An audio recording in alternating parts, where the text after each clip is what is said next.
¿Alguna vez te has preguntado cuántas denominaciones cristianas existen en realidad? Católicos, protestantes, ortodoxos. La lista parece interminable, pero si pones atención, hay un hilo invisible que une a todas estas ramas aparentemente dispares.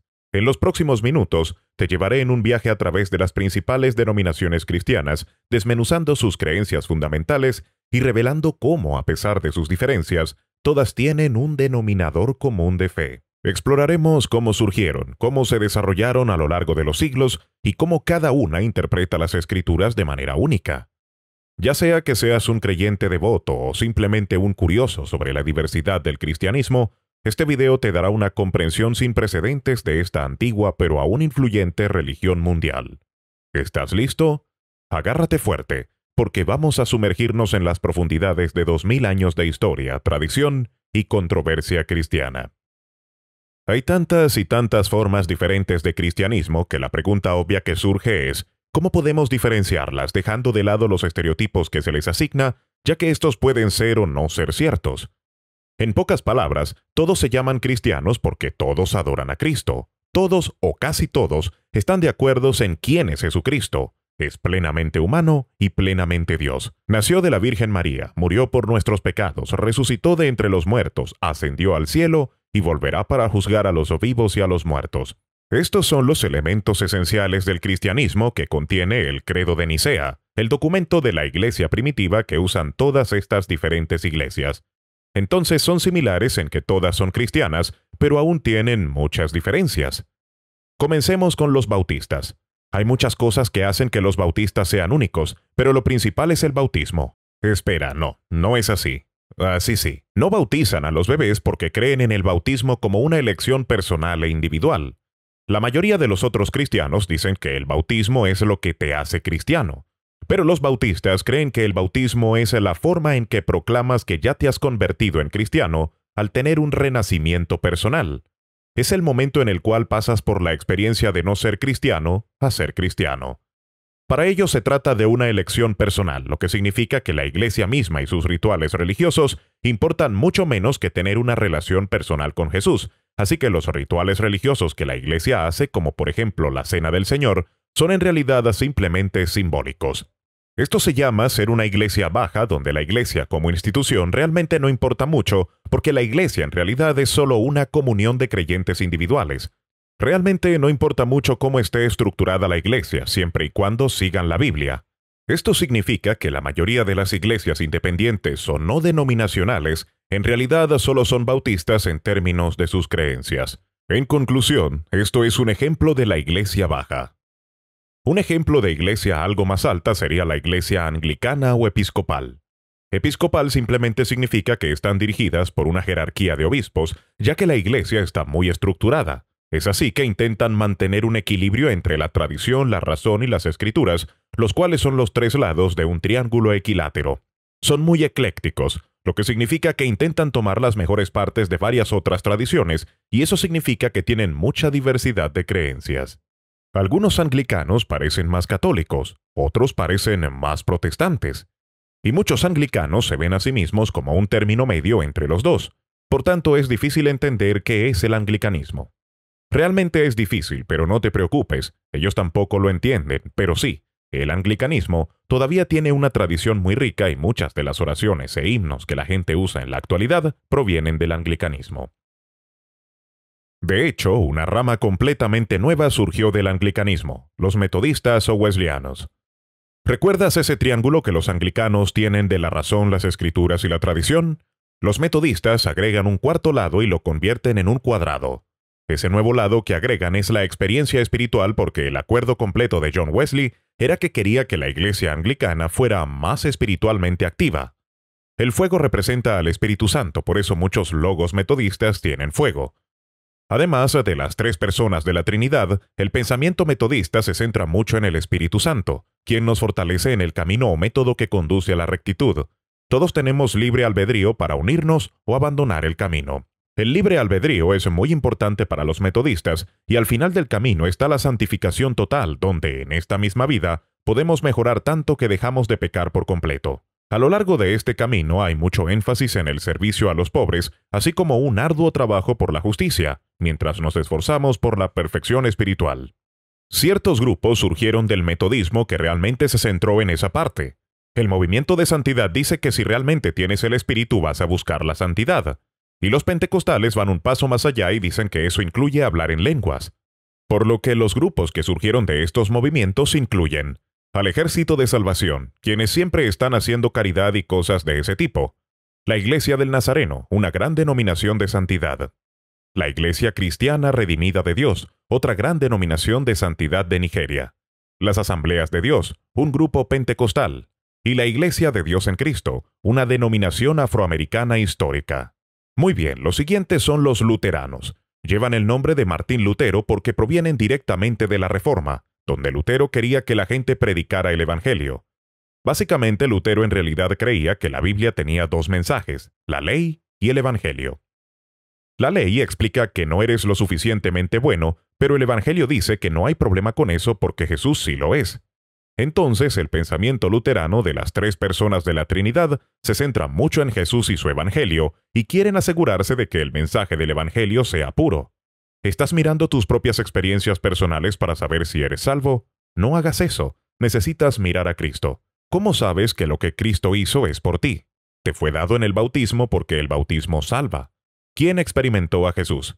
Ahora nuevamente no mires tus experiencias personales. Nuevamente necesitas mirar un poco fuera de ti. Específicamente la Cena del Señor, donde el cuerpo y la sangre de Cristo están realmente presentes y así fueron dados por ti. Así es. Cuando Jesús dijo «Este es mi cuerpo», lo dijo en serio porque «es» significa «es». Te lo digo en serio, no querrás comenzar una discusión con los luteranos sobre esto. Ahora bien, a algunos luteranos no les gustó cómo la tradición luterana era tan escéptica con respecto a la experiencia personal y querían enfocarse más en ella, por lo que se convirtieron en pietistas, y así es como se obtienen cosas como la Iglesia Evangélica Libre. Los siguientes son los presbiterianos. También salieron directamente de la Reforma y sus creencias se llaman reformadas. El pensamiento reformado está muy centrado en Dios, así que probablemente se enfocan más en Dios Padre, específicamente la soberanía de Dios y el pacto de Dios. Es decir, la forma en que Dios tiene el control de todo y las promesas que Dios hace. Sí, las personas reformadas usan muchas palabras teológicas importantes como lapsarismo, pero la razón por la que usan palabras teológicas importantes es porque están muy enfocados en la teología, ya que la teología es el estudio de Dios y ellos están muy enfocados en Dios. Son nerds de la tecnología y también están un poco estereotipados como los cristianos son nerds en general, y son los más probables de todos los cristianos estudiar ciencia y esas cosas. Pero sí, de todos modos, la soberanía y el pacto de Dios son la lente a través de la cual los reformados ven todo el cristianismo. Si Dios tiene el control de todo, eso incluye quién será salvo y quién no. Sí, la teología reformada es el calvinismo, que es la idea de que Dios predestinó quién se salvaría y quién no. Sin embargo, todos se olvidan de esta parte del calvinismo, que es que el bautismo es una promesa del pacto que salva siempre y cuando no rechaces la promesa, por lo que la salvación sigue siendo solo por la fe. La adoración reformada también está muy regulada, así que si te gusta hablar en lenguas, los llamamientos al altar, la música de adoración salvaje e imágenes de Cristo, no esperes divertirte en una iglesia presbiteriana.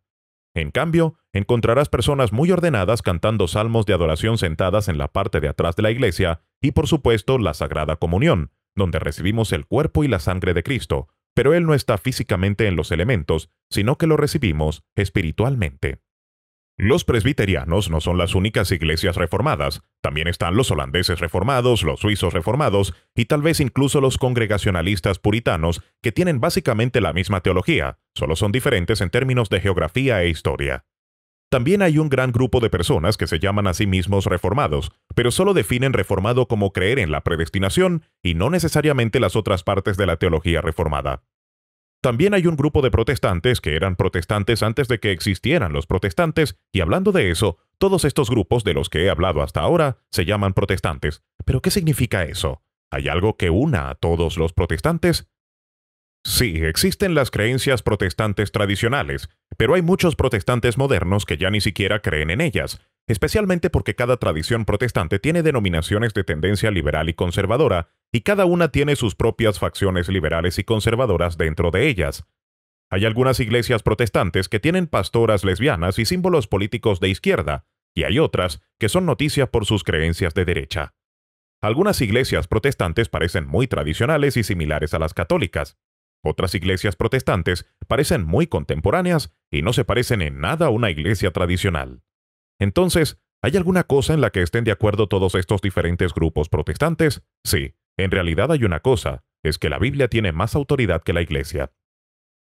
Un luterano conservador diría que tanto la Biblia como la tradición de la iglesia tienen mucha autoridad, pero la Biblia tiene un poco más.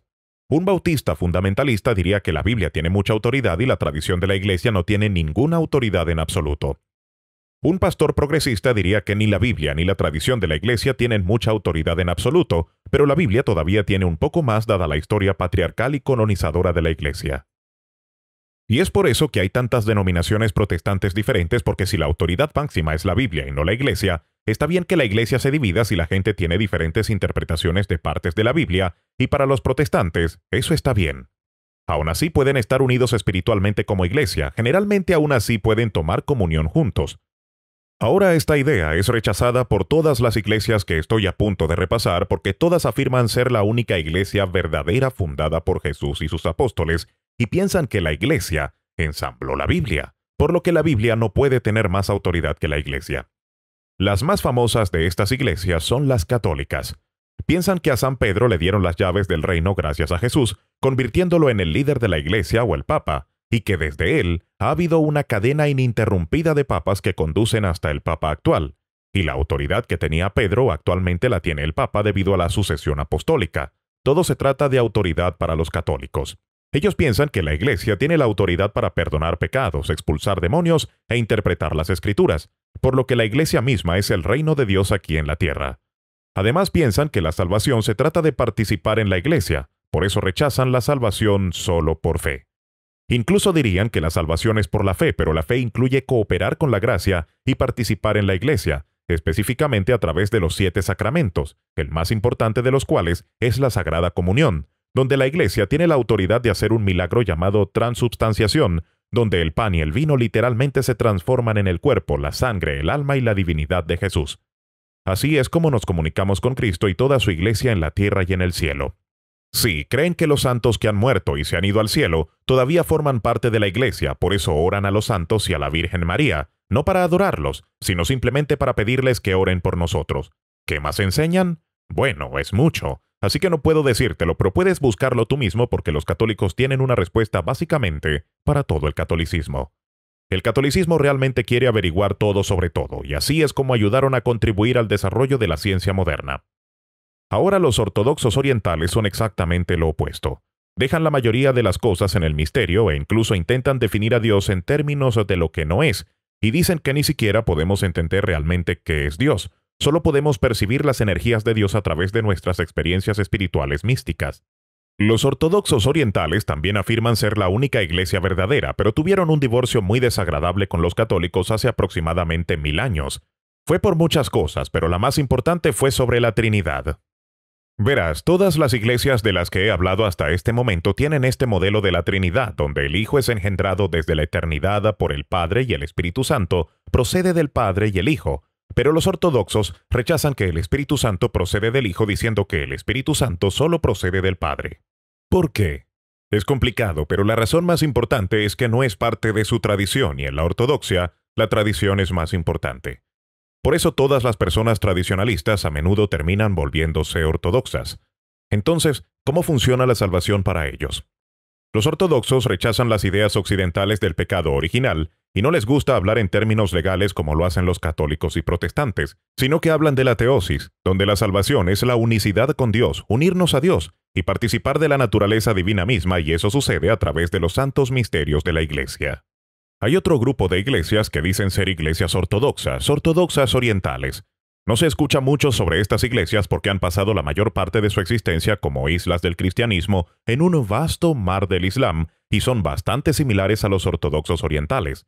Entonces, ¿por qué han estado separados durante casi 1600 años?